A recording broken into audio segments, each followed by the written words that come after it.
All dogs have 42 teeth and all dogs have the potential to be dangerous, but only some have irresponsible owners, and sadly, they are the ones suffering as a consequence. Irresponsible dog owners allow their dogs to foul, stray, and even encourage them to intimidate or attack people and animals. The dogs sought by individuals who want to use them to intimidate and harm others tend to be large bull breed or mastiff type dogs who are very often victims of cruelty and neglect themselves. To encourage the dogs to be aggressive, the animals often suffer severe cruelty and violence at the hands of their owners. The RSPCA has seen dogs with broken bones from being beaten and animals covered in burns from being tortured with cigarettes. These dogs, seized by the RSPCA, were chained up and forced to fight.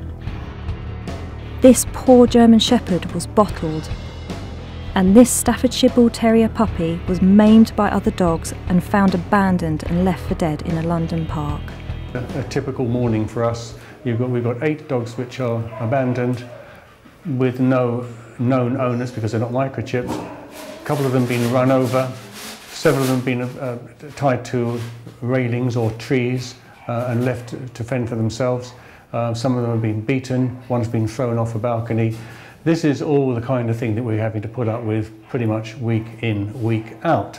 It breaks my heart when you see the state of the animals, the dogs that are coming into our rescue centres, that are roaming the streets, of terrible abuse and sheer malice in human beings' hearts that have neglected and abused those animals.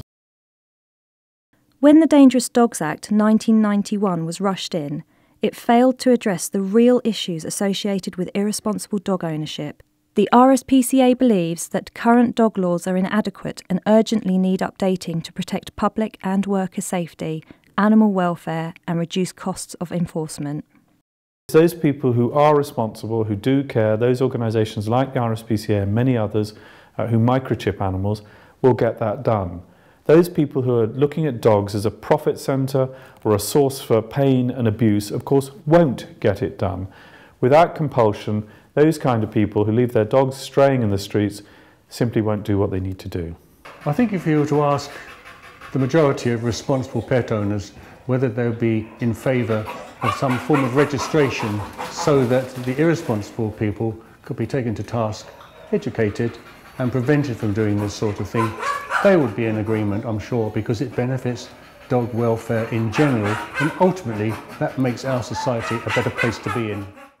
At the time of the Dangerous Dogs Act in 1991, we said to the government that on its own it was not going to be sufficient to control the epidemic of abandoned, unwanted, abused and irresponsibly owned dogs. We told government that. 20 years later, we've been proven to be right. I've been going around our rescue centres.